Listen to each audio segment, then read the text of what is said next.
এই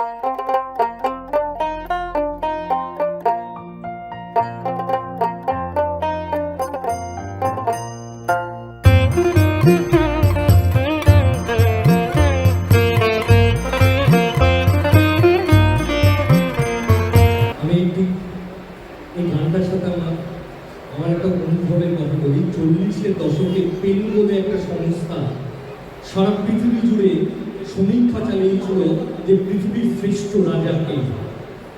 আমাদের দেশ থেকে গান্ধীজি, নেহরু এবং রবীন্দ্রনাথ লিখেছিল। গান্ধীজি বললেন যে পৃথিবীর শ্রেষ্ঠ রাজা হচ্ছে রাম। রামের সার্থকতা হচ্ছে যে প্রজারা তাকে চাইছে, এটাই তার সার্থকতা।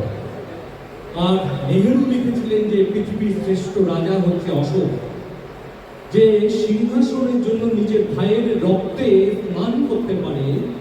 সে পরে বুদ্ধের শান্তির বাণী মানুষের কাছে পৌঁছানোর জন্য পথে নেমেছিল।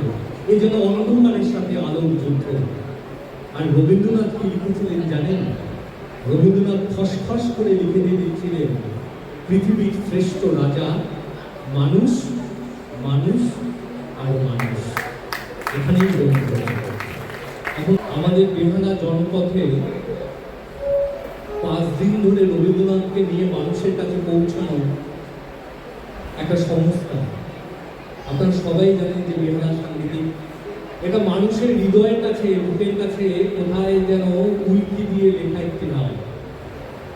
রবীন্দ্রনাথকে নিয়ে এই সময় দাঁড়িয়ে, এই অন্ধকারের সময় দাঁড়িয়ে রবীন্দ্রনাথকে নিয়ে আলোর শব্দ উচ্চারণ করেন যারা, 5 দিন যেসব মান্যজনরা রবীন্দ্রনাথের সৃষ্টি সুখে উল্লাসে মেতেছেন, তাদের রবীন্দ্র চর্চায় এবং এই সময় যে ভারতবর্ষ, যে আমি বলি যে 40-এর দশকে যে ফ্যাসিবাদী যে সময়, সেই সময়টা যদি ফিরে আসতে না হয় তাহলে অমোঘ অস্ত্র হয়ে দাঁড়িয়ে থাকেন আমাদের রবীন্দ্রনাথ।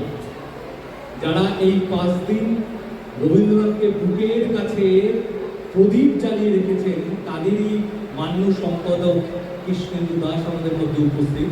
আমি কিন্তু সংগঠনকে বড় করার একটি কারণ মান্যজনরা, এইসব সংগঠন সূর্যমুখীর মতো যদি বেঁচে না থাকে আমাদের সংস্কৃতি কোথায় গিয়ে দাঁড়াবে? কৃষ্ণেন্দুকে আমাদের ভালোবাসা, কৃষ্ণেন্দু দাস আমাদের দীর্ঘ পথ চলা।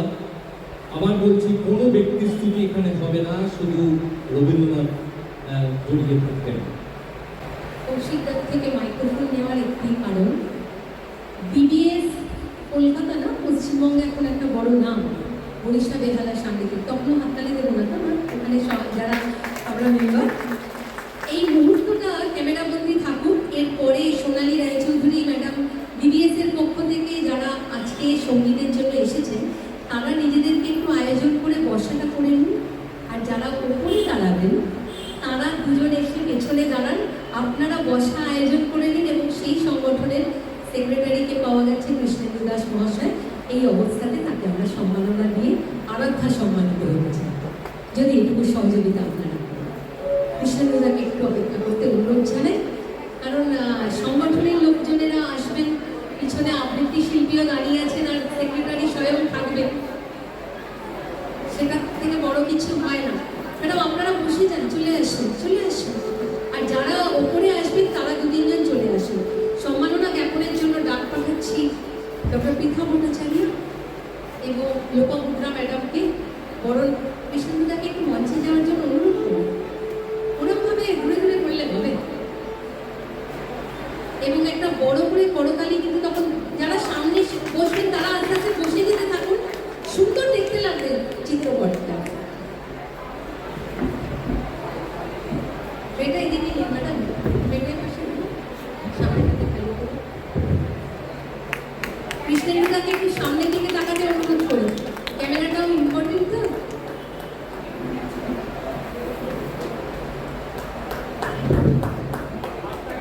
আর একটু জুড়ে করতালি হোক।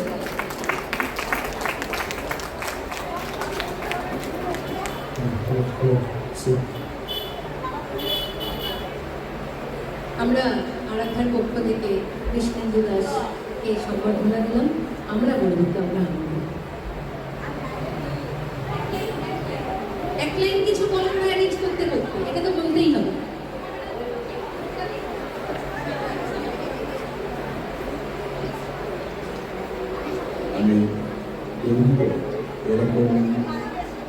অনুষ্ঠানে বিশেষ করে ডক্টর রাখি রায়ের উদ্যোগেই মূলত এরকম একটা অনুষ্ঠান। আজকে রবীন্দ্রনাথের অনেক কথা আমার ভাই কৌশিক বলছে। স্বাভাবিকভাবে আমাদের কথা বলার বিষয় নেই, আর ডাক্তারবাবু প্রথমে অনেকগুলো কথা বলে গেছে। আমি চাই গানের মধ্যে দিয়েই আমাদের কথা, রবীন্দ্রনাথের কথা আপনাদের সাথে আলোচনা হোক, বিনিময় হোক, আবৃত্তির মধ্যে দিয়ে হোক, বক্তৃতার মধ্যে দিয়ে নয়। আপনাদের সকলকে ভালোবাসা অভিনন্দন জানাচ্ছি আরাধ্য সংগঠনকে, যারা আরও এগিয়ে যান সামনের দিনে। আমরা পাশে আছি, আমরা একসাথে পথ চলতে চাই। নমস্কার। আমার রবীন্দ্রনাথ আছেন, আমার কাছে রবীন্দ্রনাথ এমন ভাবে আছেন যে মা যথা নিয়ম করতাম বয়ম, মা হলেই যে তাকে নারী হতে হবে, এই কথা জগৎ সংসারে লেখা থাকলেও তিনি আমার প্রেমে, আমার প্রতিবাদে, আমার দুঃখ, আমার যন্ত্রণায় তিনি আছেন। আমার মা রবীন্দ্রনাথ আছেন। রবীন্দ্রনাথের গানে এখন আপনাদের কাছে সৃষ্টি সুখের উল্লাসে মাতবেন মনীষা বেহালা সাংগীতিকের শিল্পীবৃন্দরা। পরিচালনায় আছেন সোনালী রায়চৌধুরী।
কেন যেন মনে হয় যে জগৎ জুড়ে যে সঙ্গীতের কথা এখানে উচ্চারণ করলেন শিল্পীরা, আমরা একটু সবাই বড় করে যদি একটু আদর পাঠান মঞ্চে, একটা বড় করে করতালি দেয় সবাই মিলে। আসলে রবীন্দ্রনাথের গান যখন সম্মেলক হয় তখন মনে হয় যে এই গানের আবেদন আরও যেন সুদীর্ঘ পথ চলায় আমরা চলতে ভালোবাসি। এখন আবৃত্তি পরিবেশন করবেন আমাদের আরেকজন মান্য আবৃত্তিকার সোমা ব্যানার্জি। সোমা ব্যানার্জির কণ্ঠে এখন রবীন্দ্র কবিতার শ্রদ্ধার্ঘ উচ্চারণ আমরা এখন শুনতে পাব। আবৃত্তি পরিবেশন করবেন শিল্পী সোমা ব্যানার্জি। নমস্কার, শুভ সন্ধ্যা। রবীন্দ্রনাথকে কবি শ্রীচরণে এবং আপনাদের সবার সুযোগে আমার নিবেদন বিশ্বকবি রবীন্দ্রনাথ ঠাকুরের লেখা কবিতা অচলপুর। অচলপুরের মুখখানি তার হাসির রসে ভরা, স্নেহের রসে পরিপক্ক, অতি মধুর জড়া। ফুলগুলো দুই চোখে তার দুই কালিয়ার ফুটে, উছলে পড়ে হৃদয় যেন খেলিয়ে ওঠে। পরিপুষ্ট অঙ্গটি তার হাতের গরম মোটা, কপালের দুই ভুল মাঝে ফুলকি আঁকা ফোটা। গাড়িয়ে চাপা প্রভুর একটা মূর্তি ছিল পথে, সেবা করে বাঁচিয়ে দাঁড়িয়ে পড়ল কোনো মতে। ঘোড়া পুকুরে সেই ছিল তার তীর্থ সহচর, আতপাগলি ছিঁয়েছিল ব্যাগ বাড়ি বালেশ্বর। দাদা ঠাকুর বলতো, ওরে জমলো কত টাকা, সঙ্গে ওটা যাবে না তো, বাক্সে রইল ঢাকা। ব্রাহ্মণে দান করতে না চাও, না হয় তাও না ধার, জানোই তো এই অসময়ে টাকার কি দরকার। বুড়ি হেসে বলে, ঠাকুর দরকার তো আছেই, সেই জন্যে ধার না দিয়ে রাখি টাকা কাছেই। সাঁতরা পাড়ার গায়ের বাড়ির বিধবা এক মেয়ে, এককালে সে সুখী ছিল বাপের আদর পেয়ে। বাপ রয়েছে, স্বামী গেছে, ভাইরা না দেয় ঠাই, দিন চালাবে এমনও তর উপায় কিছু নাই। শেষকালে সে ক্ষুধারে দায়ে দৈন্য দশার লাজে চলে গেল হাসপাতালে রোগী সেবার কাছে। এর পিছনে বুড়ি ছিল, আর ছিল লোক তার, সংসারে সে বেড়ে ছেড়ে মুখুন্দ মুক্তার। গ্রামের লোকে ছিছি করে, যাতে ঠেলল তাকে, একলা কেবল অচল করে আগুন করে ডাকে। সে বলে, তুই বেশ করেছিস, যা বলুক না যে বা, ভিক্ষা মাগার চেয়ে ভালো জমিদারের মায়ের শ্রাদ্ধ, বেগার ঘটার ডাক। রায়ডঙ্গের ছেলে বললে, কাজের জেগে মা পারবে না যেতে। শুনে কোতলপুরের রাজা বললে, ওকে যে করেই হোক দিতেই হবে সাজা। মিশনারি স্কুলে পড়ে কম্পিউটারের কাজ শিখে সে শহরেতে আয় করছে ঢের। তারপরে কি ছোট লোকের ঘাড় বাঁকানো চাল, সাক্ষ্য দিল হরিশ মৈত্র, দিল মাখন লাল। মিথ্যে জড়িয়ে ফেলে গোষ্ঠকে তো চালান দিল 7 বছরের জেলে। ছেলের নামের অপমানে আপন ভাড়া ছাড়ি ডমনি গেল ভিড় গাইতে আত্মীয় নতুন বাড়ি। প্রতি মাসে বছর ধরে দামোদরের পাড়ে মাস খাবারের জিনিস নিয়ে দেখে আসতো তারে। যখন তাকে খোঁটা দিল গ্রামের সঙ্গে পিসে, রায়ডঙ্গের পরে তোমার এত দরদ কিসে? যারা ওকে দিল দুঃখ রাশি, তাদের পাপের বোঝা আমি হালকা করে আসি। পাতানো এক নাতনির ঘুরের এক জোড়ে জ্বরে ভর্তি ছিল শরৎগঞ্জে আপন শ্বশুর ঘরে। মেয়েটাকে বাঁচিয়ে তুলল দিন রাত্রি জেগে, পেরিয়ে সে আপনি পড়ল রোগের ধাক্কা লেগে। দিন পুরানো দেবতা শেষে ডেকে নিল তাকে, এক আঘাতে মারল যেন সকল পল্লীটাকে। অবাক স্বরূপ কাকা ডমনিকে সব দিয়ে গেছে বুড়ির জমা টাকা। জিনিসপত্র আর যা ছিল দিল পাগল ছেকে, শুকে দিল তারই হাতে ওরা কুকুরটিকে। ঠাকুর বললে মাথা নেড়ে, অপাত্রে দান পরলোকের হারালো পথ, ইহ লোকের মান। কদিন ধরে আইসক্রিম খেয়ে গলাটা একেবারেই আমার ড্যামেজ হয়ে গেছে। আরাধ্যার অনুপমদাকে আর রাখিদিকে জানাই অসংখ্য ধন্যবাদ আমাকে আজকে এখানে ডাকার জন্য। আর আপনারা সবাই এইভাবে আরাধ্যার পাশে থাকুন, সাথে থাকুন, এই কামনায় মঞ্চ থেকে বিদায় নিচ্ছি। নমস্কার।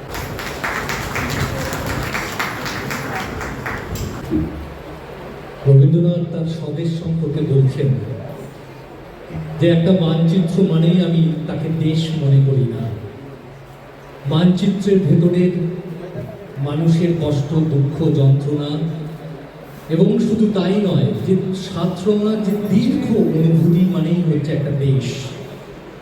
তাই বারবার ফিরে আসতে হয় রবীন্দ্রনাথের স্বদেশ চিন্তার কাছে।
কবিগুরু রবীন্দ্রনাথ ঠাকুরের ১৬৫তম জন্মজয়ন্তীতে আরাধ্যা আয়োজিত মনোজ্ঞ শ্রদ্ধা জ্ঞাপন সাংগীতিক মিলন সন্ধ্যার চতুর্থ পর্বের উপস্থাপনটি এখানেই শেষ হলো।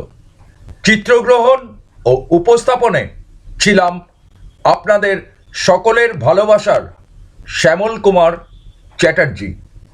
উপরে লিখিত আমার ইউটিউব চ্যানেলটির সঙ্গে থেকে সকলে প্রাণ ভরে উপভোগ করুন প্রতিটি আকর্ষণীয় উপস্থাপন শেষ পর্যন্ত, এবং মনে করে অবশ্যই আপনাদের সকলের মূল্যবান মতামতগুলি ইউটিউবের নির্ধারিত কমেন্ট বক্সে অবশ্যই লিখে জানাবেন, যা আমার সাবলীল ছন্দে সুদূর প্রসারিত পথে এগিয়ে চলার জন্য অপরিহার্য। সুস্থ শরীরে সকলকে ভালোবেসে জীবনের প্রতিটি মুহূর্তে আনন্দে থাকুন। শুভেচ্ছান্তে আপনাদের সকলের ভালোবাসার চিত্রগ্রাহক ও উপস্থাপক শ্যামল কুমার চ্যাটার্জি। ধন্যবাদ।